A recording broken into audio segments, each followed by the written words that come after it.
اعوذ باللہ من الشیطان الرجیم، بسم اللہ الرحمن الرحیم۔ سورۃ الفتح سبق نمبر 4 کا ترجمہ اور تفسیر بیان کیا جائے گا۔ شروع اللہ کے نام سے جو بڑا مہربان نہایت رحم والا ہے۔ لقد صدق اللہ ورسولہ الرؤیا بالحق لتدخلن المسجد الحرام ان شاء اللہ آمنین محلقین رؤوسکم ومقصرین لا تخافون فعلم ما لم تعلموا فجعل من دون ذلك فتحا قریبا۔ بے شک اللہ اس سچے خواب کو پورا کرے گا جو اس نے اپنے رسول کو بالکل سچائی کے ساتھ دکھایا تھا۔ یقیناً تم مسجد حرام میں داخل ہو جاؤ گے اگر اللہ نے چاہا تو، کچھ اپنے سر مڑوائے ہوئے اور کچھ اپنے بال کٹوائے ہوئے، بے خوف ہو کر وہ جانتا تھا جو تم نہیں جانتے تھے، اور اس نے اس کے علاوہ کچھ دیا کہ فتح قریب ہے۔ والذی ارسل رسولہ بالہدی ودین الحق لیظہرہ علی الدین کلہ وکفی باللہ شہیدا۔ وہی ہے جس نے اپنے رسول کو ہدایت اور دین حق کے ساتھ بھیجا تاکہ اسے تمام ادیان پر برتر بنائے، اور اللہ گواہی کے لیے کافی ہے۔ خواب میں رسول صلی اللہ علیہ وسلم نے اپنے آپ کو مکہ میں داخل ہوتے اور بیت اللہ کا طواف کرتے ہوئے دیکھا۔ آپ صلی اللہ علیہ وسلم نے اپنے صحابہ کو یہ خواب اس وقت سنایا جب وہ مدینہ میں ہی تھے۔ جب وہ الحدیبیہ کے سال مکہ گئے تو ان میں سے کسی کو یہ شک نہیں تھا کہ اس سال رسول اللہ کا خواب پورا ہو جائے گا۔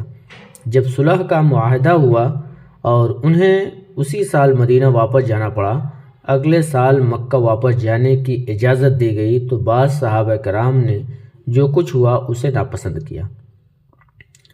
عمر بن خطاب رضی اللہ تعالیٰ عنہ نے اس کے بارے میں پوچھا۔ آپ نے فرمایا، کیا تم نے ہمیں یہ نہیں بتایا کہ ہم بیت اللہ میں جائیں گے اور اس کا طواف کریں گے؟ بلا افاخبرتک انک تأتیہ عامک ھذا۔ ہاں، کیا میں نے تم سے کہا تھا کہ تم اس سال اس میں جاؤ گے؟ عمر نے کہا، نہیں۔ نبی صلی اللہ علیہ وسلم نے فرمایا، فإنک آتیہ ومطوف بہ، پھر آپ اس کے پاس جائیں گے اور اس کے گرد طواف کریں گے۔ حضرت عمر رضی اللہ تعالیٰ عنہ کو ابو بکر صدیق رضی اللہ تعالیٰ عنہ کی طرف سے یہی جواب ملا۔ خط کے بدلے خط، اسی لیے اللہ تعالیٰ نے فرمایا، لقد صدق اللہ ورسولہ الرؤیا بالحق لتدخلن المسجد الحرام انشاءاللہ۔ بے شک اللہ اسے سچے خواب کو پورا کرے گا جو اس نے اپنے رسول کو دکھایا تھا۔ یقیناً تم مسجد حرام میں داخل ہوگے اگر اللہ نے چاہا، اور اس نے چاہا کہ یہ معاملہ ضرور ہوگا۔ آمینین، محفوظ کا مطلب ہے آپ کے داخل ہونے پر۔ محلقین رؤوسکم ومقصرین، بعض نے اپنے سر مڑوائے اور بعض اپنے بال چھوٹے کرائے، اور ان میں سے بعض نے اپنے سر کے بال مڑوائے ہوئے تھے اور بعض نے اپنے سر کے بال چھوٹے کرائے تھے۔ دو صحیحوں میں درج ہے کہ رسول اللہ صلی اللہ علیہ وسلم نے فرمایا، رحم اللہ المحلقین، اے اللہ سر مڑانے والوں پر رحم فرما۔ لوگوں نے عرض کیا، یا رسول اللہ، اور ان لوگوں کے لیے اللہ سے دعا کیجیے جو اپنے بال کٹواتے ہیں۔ رحم اللہ المحلقین، اے اللہ سر مڑوانے والوں پر رحم فرما۔ لوگوں نے عرض کیا، یا رسول اللہ، اور بال کٹوانے والے؟ رحم اللہ المحلقین، اے اللہ سر مڑوانے والوں پر رحم فرما۔ لوگوں نے عرض کیا، یا رسول اللہ، اور بال کٹوانے والے؟ نبی صلی اللہ علیہ وسلم نے فرمایا تیسری یا چوتھی بار، والمقصرین، اور بال کٹوانے والوں کو اللہ تعالیٰ نے فرمایا، لا تخفون، کوئی خوف نہیں۔ اس بات کا اشارہ ہے کہ جب وہ مکہ میں داخل ہوں گے تو وہ محفوظ رہیں گے اور انہیں کوئی خوف نہیں ہوگا۔ یہ اگلے سال ہجرت کے 7ویں سال ذوالقعدہ کے عمرے میں ہوا، جب رسول صلی اللہ علیہ وسلم حدیبیہ سے ذوالقعدہ 6 سال کے مہینے میں روانہ ہوئے تو واپس مدینہ تشریف لے گئے۔ اب ذوالحجہ اور محرم کے مہینوں میں مدینہ میں رہے۔ سفر میں اس نے خیبر کی طرف کوچ کیا اور اللہ تعالیٰ نے وہ شہر ان کے لیے کھول دیا۔ جزوی طور پر جبر سے اور کچھ اس کے لوگوں نے اس کے سامنے ہتھیار ڈال دیے۔ خیبر ایک امیر صوبہ تھا جس میں کھجور کے درخت اور پودوں کی کثرت تھی۔ نبی صلی اللہ علیہ وسلم نے خیبر کی شکست زدہ یہودیوں کو اس کے سبز کھیتوں کے ایک حصے میں حاضری کے لیے رکھا اور صوبہ کو ان لوگوں میں تقسیم کر دیا جو آپ کے ساتھ الحدیبیہ میں شریک تھے۔ خیبر پر حملہ کرنے میں سوائے ان صحابہ کے اور کسی نے حصہ نہیں لیا سوائے جعفر بن ابی طالب کے، جو اپنے ساتھیوں کے ساتھ حبشہ سے واپس آئے۔ اس جنگ میں ابو موسیٰ اشعری اور ان کے قوم نے بھی شرکت کی۔ ابن زید کے مطابق ابو دجانہ سماک بن خراشہ کے علاوہ ان میں سے کوئی غائب نہیں تھا۔ یہ حقیقت کتابوں کی تاریخ میں اچھی طرح درج ہے۔ پھر آپ صلی اللہ علیہ وسلم مدینہ منورہ واپس تشریف لے گئے۔ ہجری کے 7ویں سال جب ذوالقعدہ کا مہینہ آیا تو رسول صلی اللہ علیہ وسلم عمرہ کے لیے مکہ مکرمہ تشریف لے گئے، اور ان لوگوں کے ساتھ جو حدیبیہ میں آپ کے ساتھ تھے، آپ نے ذوالحلیفہ سے دوبارہ احرام باندھا اور قربانی کے جانور اپنے ساتھ لے گئے۔ کہا گیا کہ قربانی کے جانور 60 تھے۔ نبی صلی اللہ علیہ وسلم اور آپ کے صحابہ نے بلند آواز سے تلبیہ کہنا شروع کر دیا۔ جب وہ مرو الزہران کے قریب پہنچے تو اس نے محمد بن مسلمہ کو گھوڑوں اور ہتھیاروں کے ساتھ اپنے آگے بھیجا۔ مشرکین نے جب اس پیشگی رجمنٹ کو دیکھا تو خوف سے مغلوب ہو گئے۔ ان کا خیال تھا کہ رسول صلی اللہ علیہ وسلم ان پر حملہ کریں گے، اور انہوں نے ان کے ساتھ کیے گئے معاہدے میں خیانت کی ہے، جس میں 10 سال تک دشمنی ختم کرنے کی شرط رکھی گئی تھی۔ مشرکین مکہ کے لوگوں کو اطلاع دینے کے لیے جلدی سے مکہ چلے گئے۔ جب رسول صلی اللہ علیہ وسلم نے مرو الزہران کے علاقے میں پڑاؤ ڈالا، جہاں آپ حرم کے چاروں طرف نصب بتوں کو دیکھنے کے لیے کافی قریب تھے، تو آپ صلی اللہ علیہ وسلم نے ہتھیار، تیر اور نیزے وادی یجاج کی طرف بھیجے۔ اس کے بعد وہ اپنی میانوں میں تلواریں لیے مکہ کی طرف روانہ ہوا، جیسا کہ اس نے صلح کے معاہدے پر اتفاق کیا تھا۔ رسول صلی اللہ علیہ وسلم ابھی مکہ کے راستے میں ہی تھے کہ قریش نے مکراز بن حفص کو بھیجا، جس نے کہا کہ اے محمد صلی اللہ علیہ وسلم، ہم نے کبھی آپ کو اپنے وعدوں میں خیانت کرنے والا نہیں جانا۔ وما ذاک، تم ایسا کیوں کہتے ہو؟ مکراز نے کہا کہ تم ہتھیار، تیر اور نیزے لے کر ہماری طرف بڑھ رہے ہو۔ لم یکن ذلک وقد بعثنا به الی یأجج، میں نے ایسا نہیں کیا، میں نے یہ سب کچھ یاج کی وادی میں بھیج دیا۔ مکراز نے کہا ہم تمہیں اسی طرح جانتے تھے کہ تم امانت دار اور اپنے وعدوں کے پاس رہو۔ کفار کے سردار مکہ سے نکل گئے۔ انہیں رسول صلی اللہ علیہ وسلم اور آپ کے صحابہ کی طرف غصہ کی حالت میں دیکھنے کی ضرورت نہیں تھی۔ باقی مکہ کے مرد، عورتیں اور بچے وہ رسول صلی اللہ علیہ وسلم کو دیکھ رہے تھے، اور رسول صلی اللہ علیہ وسلم اپنے اصحاب کے ساتھ مکہ میں داخل ہوئے، اور آپ صلی اللہ علیہ وسلم نے اپنی اونٹنی پر سوار ہو کر ذو طوا کی طرف روانہ کیا، جس پر آپ صلی اللہ علیہ وسلم حدیبیہ کے دن سوار تھے، الانصار میں سے۔ وہ رسول صلی اللہ علیہ وسلم کی اونٹنی کی لگام پکڑے ہوئے تھے اور یہ شعر دہرا رہے تھے، اس کے نام سے جس کے سوا کوئی دین صحیح نہیں، اس کے نام سے جس کے محمد صلی اللہ علیہ وسلم اس کے رسول ہیں، اے بچوں، کافروں کے اس کے راستے سے دور رہو، آج کے لیے ہم تم پر اس کی تعبیر کی تکمیل مسلط کر دیں گے، جس طرح ہم اس کی وحی کو قبول کرنے کے لیے تم سے لڑے تھے۔ وہ شدید لڑائی جو سروں کو وہاں سے ہٹا دیتی ہے جہاں سے وہ آرام کرتے ہیں اور ساتھی کو مغلوب کر دیتے ہیں، اپنے ساتھی کی حاضری سے رحمان نے اپنی وحی میں ان صفحات میں جو اس کے رسول کے سامنے پڑھے جا رہے ہیں نازل کیا ہے کہ بہترین موت وہ ہے جو اس کی راہ میں واقع ہو۔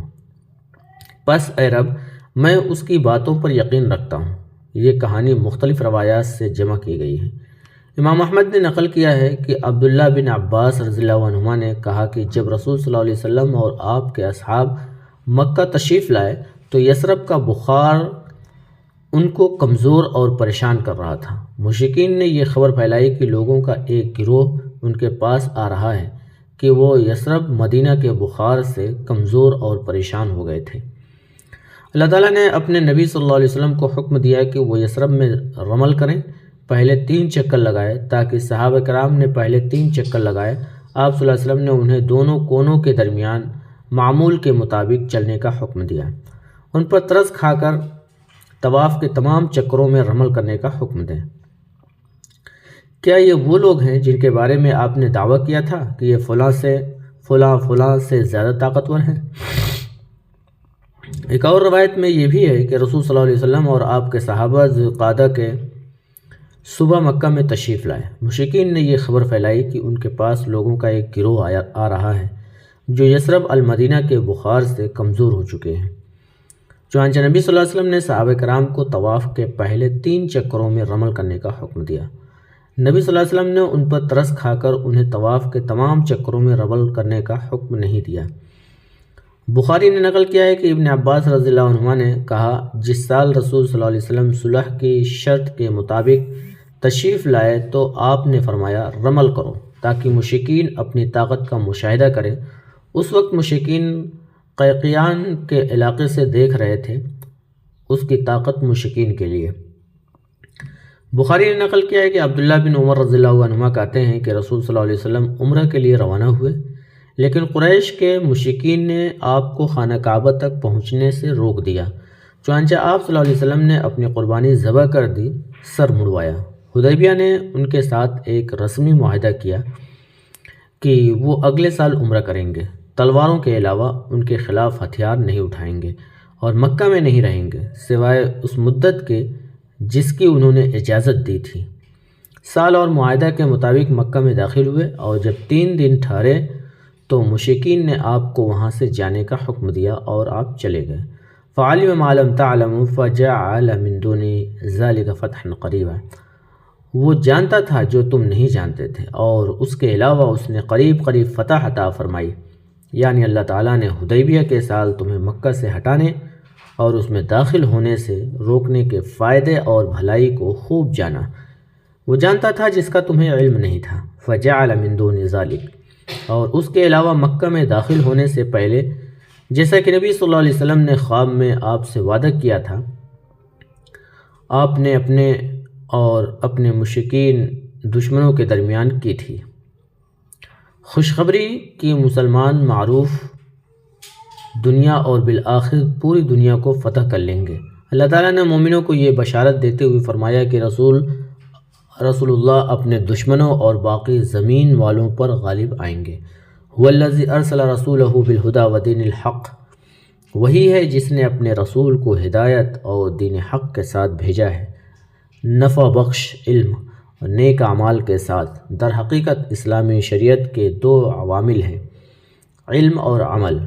صحیح دینی علم تعریف کے اعتبار سے درست ہے اور قبول شدہ اسلامی اعمال تعریف کے اعتبار سے قابل قبول ہے، لہٰذا یہ مذہب جو خبریں اور عقیدہ پیش کرتا ہے وہ صحیح ہے اور اس کے احکام منصفانہ ہیں۔ لیظہرہ علی الدین کلی، تاکہ وہ اسے تمام مذاہب پر برتر بنائے۔ اہل زمین کے تمام مذاہب عرب اور غیر عرب یکساں ہیں، خواہ وہ بعض نظریات کے حامل ہوں یا ملحد ہوں یا بت پرست ہوں۔ وکفیٰ باللہ شہیدا، اور اللہ گواہی کے طور پر کافی ہے کہ محمد اس کے رسول ہیں اور وہ انہیں فتح عطا فرمائے گا۔ اللہ تعالیٰ سب سے بہتر علم والا ہے۔ محمد الرسول اللہ والذین معه اشداء علی الکفار رحماء بینہم تراہم رکعا سجدا یبتغون فضلا من اللہ ورضوانا سیماہم فی وجوہہم من اثر السجود ذلک مثلہم فی التوراۃ ومثلهم في الإنجيل كزرع أخرج شطأه فأزرعه فاستغلظ فاستوى على سوقه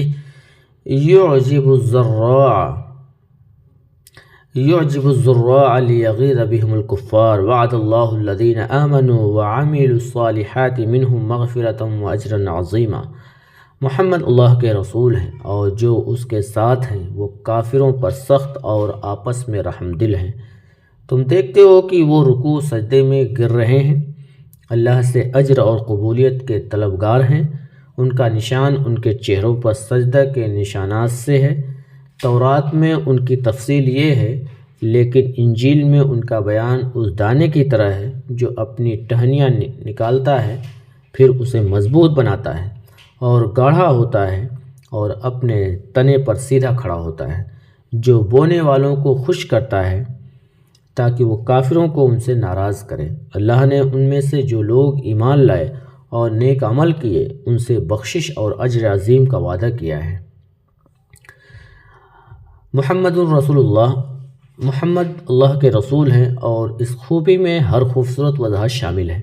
اللہ اصحاب رسول کی تعریف کرتا ہے، اللہ ان سب سے راضی ہو۔ والذین معه اشداء علی الکفار رحماء بینہم، اور جو اس کے ساتھ ہیں وہ کافروں پر سخت اور آپس میں مہربان ہیں، جیسا کہ اس نے ایک اور آیت میں فرمایا فَسَوْفَ يَأْتِي اللَّهُ بِقَوْمٍ يُحِبُّهُمْ وَيُحِبُّونَهُ أَذِلَّةٍ عَلَى الْمُؤْمِنِينَ عِزَّةٍ عَلَى الْكَافِرِينَ، اللہ ایسی قوم کو لائے گا جس سے وہ محبت کرے گا اور وہ اس سے محبت کریں گے، مومنوں کے لیے نرم ہوں گے، کافروں کے لیے سخت ہوں گے۔ یہ مومنوں کا بیان ہے۔ کافروں کے ساتھ سخت، مومنوں پر مہربان، اور مہربان کافروں کے سامنے مسکرائے بغیر ناراض، اپنے مومن بھائی کے سامنے مسکرانے والا اور خوشی سے چمکنے والا۔ اللہ تعالیٰ نے دوسری آیت میں فرمایا یا ایھا الذین آمنوا قاتلوا الذین یلونکم من الکفار ولیجدوا فیکم غلظہ، اے ایمان والوں ان کافروں سے لڑو جو تمہارے قریب ہیں اور وہ تم میں سختی پائیں۔ نبی صلی اللہ علیہ وسلم نے فرمایا مثل المؤمنین فی توادیہم وتراحمہم کمثل الجسد الواحد اذا اشتکى منہ غزتک منہ عضوا لعاہ حما وسحرا۔ مومنوں کی ایک دوسرے کے لیے مہربانی اور رحم کرنے کی مثال جسم کی ہے، جب اس کا کوئی عضو بیمار ہوتا ہے تو باقی جسم بخار اور بے خوابی کے ساتھ جواب دیتا ہے۔ نبی صلی اللہ علیہ وسلم نے یہ بھی فرمایا المؤمن للمؤمن کالبنیان یشد بعضہ بعضا، ایک مومن دوسرے مومن کے لیے ایک عمارت کے مانند ہے جس کے مختلف حصے ایک دوسرے کو نافذ کرتے ہیں، پھر اس نے اپنی انگلیوں کو آپس میں ملا کر اپنے ہاتھ پکڑے۔ یہ دونوں احادیث صحیح میں جمع ہیں۔ اللہ عز و جل نے فرمایا تراہم رکعا سجدا یبتغون فضلا من اللہ ورضوانا، آپ ان کو رکوع اور سجدہ میں گرتے ہوئے اللہ سے اجر اور قبولیت کے طلبگار دیکھتے ہیں۔ اللہ تعالیٰ مومنوں کو اعمال صالحہ اور نماز میں سرگرم قرار دیتا ہے جو کہ بہترین عمل ہے، جبکہ اللہ تعالیٰ کے لیے مخلص رہتے ہوئے نماز میں سب سے زیادہ عزت والا صرف اس کے فیاض انعام کا انتظار کر رہا ہے۔ اللہ کا بہترین انعام وہ جنت ہے جس میں اس کے فضل و کرم، فراوانی رزق، نیز اس کی خوشنودی حاصل کرنا جو پہلے اجر سے زیادہ ہے۔ اللہ نے فرمایا وَرِضْوَانٌ مِّنَ اللَّهِ اکبر، لیکن سب سے بڑی سعادت اللہ کی طرف سے قبولیت ہے۔ اللہ تعالیٰ کا بیان اگلا سیماہم فی وجوہہم من اثر السجود، ان کا نشان سجدہ کے نشانات سے ان کے چہروں پر ہوتا ہے۔ اس سے مراد حسن ظاہری ہے۔ ابن عباس کے مطابق جیسا کہ ان سے علی بن ابی طلحہ نے روایت کیا ہے، مجاہد اور بہت سے دوسری لوگوں نے وضاحت کی، اس کا مطلب ہے عاجزی اور تعظیم۔ بعض نے کہا نیک عمل سے دل کو نور، چہرے پر نور، رزق میں وسعت اور لوگوں کے دلوں میں محبت پیدا ہوتی ہے۔ حضرت عثمان بن عفان رحمۃ اللہ علیہ فرماتے ہیں کہ جس نے کوئی راز چھپایا تو اللہ تعالیٰ یا تو اس کے چہرے پر ظاہر کرے گا کہ اس نے کیا کیا ہے، یا ان الفاظ سے جو غلطی سے اس کے منہ سے نکل گئے ہیں۔ نبی صلی اللہ علیہ وسلم نے فرمایا ان الہدی الصالح والصمت الصالح والاقتصاد جزء من 25 جزءا من النبوہ، بے شک حسن اخلاق، حسن و جمال اور اعتدال نبوت کے 25 حصوں میں سے ایک حصہ ہے۔ ابو داؤد نے بھی اس حدیث کو جمع کیا ہے۔ چنانچہ صحابہ کرام رضی اللہ عنہم چونکہ خلوص نیت اور نیک اعمال کے حامل تھے، اس لیے ان کی طرف دیکھنے والے ان کی شکل و صورت کو پسند کرتے تھے۔ امام مالک رحمہ اللہ فرماتے ہیں کہ مجھے بتایا گیا کہ عیسائیوں نے جب شام کو فتح کرنے والے صحابہ کو دیکھا تو انہوں نے کہا کہ یہ لوگ اللہ کی قسم حضرت عیسیٰ علیہ السلام کے حواریوں سے بہتر ہیں، جیسا کہ ہم تک پہنچایا گیا ہے۔ انہوں نے سچ کہا کیونکہ اس امت کا ذکر پہلے نازل شدہ صحیفوں میں کیا گیا ہے کہ اس امت کے سب سے افضل اور معزز افراد اللہ کے رسول صلی اللہ علیہ وسلم کے صحابہ کرام رضی اللہ عنہم اجمعین ہیں۔ پچھلی کتابوں اور مکاشفات میں اور اسی لیے یہاں فرمایا ذالک مثلوہم فی التوراۃ، تورات میں اس کی تفصیل یہ ہے۔ پھر فرمایا ومثلوہم فی الانجیل کزرع اخرج شطأہ، لیکن انجیل میں ان کا بیان اس بیج کی طرح ہے جو اپنی شاخ یا شاخ کو اگاتا ہے، فأزرعہ، پھر اسے مضبوط بناتا ہے، اپنے طور پر کھڑا ہونے کے قابل، فاستغلظ اور موٹا ہو جاتا ہے، جوان اور لمبا۔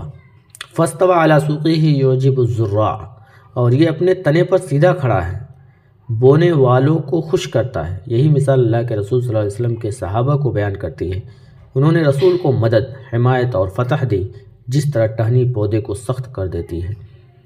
لِيَغِرَّ بِهِمُ الْكُفَّارَ، تاکہ وہ کفار کو ان سے ناراض کرے۔ اس آیت پر اعتبار کرتے ہوئے امام مالک نے کہا کہ رافضی کافر ہیں، کیونکہ وہ صحابہ سے بغض رکھتے ہیں۔ اللہ ان سب سے راضی ہے۔ مالک رحمہ اللہ نے کہا کہ صحابہ ان کو غصہ دلاتے ہیں، اور اس آیت کے مطابق جو صحابہ سے ناراض ہو وہ کافر ہیں۔ صحابہ کرام اور ان کی غلطیوں پر تنقید سے منع کرنا کافی ہے کہ اللہ تعالیٰ نے ان کی تعریف کی اور ان سے راضی ہونے کا اعلان فرمایا۔ وعد اللہ الذین آمنوا وعملوا الصالحات منہم مغفرہ، ان میں سے جو لوگ ایمان لائے اور نیک عمل کیے، اللہ نے ان کے گناہوں کی معافی کا وعدہ کیا ہے۔ وہ اجر عظیمہ، اور ایک زبردست انعام، ایک فراخ انعام اور معزز رزق۔ یقیناً اللہ کا وعدہ سچا ہے اور پورا ہونے والا ہے، اور نہ کبھی ٹوٹے گا اور نہ بدلے گا۔ یقیناً وہ تمام لوگ جو صحابہ کرام رضی اللہ عنہم اجمعین کی ہدایت پر عمل کرتے ہیں، ان سب کو مشابہ ہوں گے۔ البتہ صحابہ کرام کے پاس بہترین فضیلت، ظاہری سیرت اور کردار میں کمال ہے، جس کی وجہ سے اس امت میں سے کوئی بھی ان کے درجے کو نہیں پہنچ سکے گا۔ اللہ ان سے راضی ہو اور انہیں راضی کرے، وہ انہیں فردوس کے باغوں میں جگہ دے اور اسے ان کا ٹھکانہ بنائے، اور یقیناً اس نے یہ سب کیا۔ اپنی صحیح مسلم میں ابو ہریرہ رضی اللہ تعالیٰ عنہ سے روایت ہے کہ رسول صلی اللہ علیہ وسلم نے فرمایا، لا تسبوا اصحابی فوالذی نفسی بیدہ لو ان احدکم انفق مثل احد ذہبا ما ادم ذہبا صیفہ۔ میرے صحابہ کو گالی نہ دو، اس ذات کی قسم جس کے ہاتھ میں میری جان ہے، اگر تم میں سے کوئی احد کے مقدار میں سونا خرچ کرے تو وہ اس کے برابر نہیں ہوگا کہ اس کا نصف مد خرچ کرے۔ سورۃ الفتح کی تفسیر کا اختتام ہوا۔ تمام تعریفیں اللہ کے لیے ہیں، اور ہم اللہ کا شکر ادا کرتے ہیں کہ اللہ تبارک و تعالیٰ نے اس سورہ کے اختتام تک ہم کو پہنچایا۔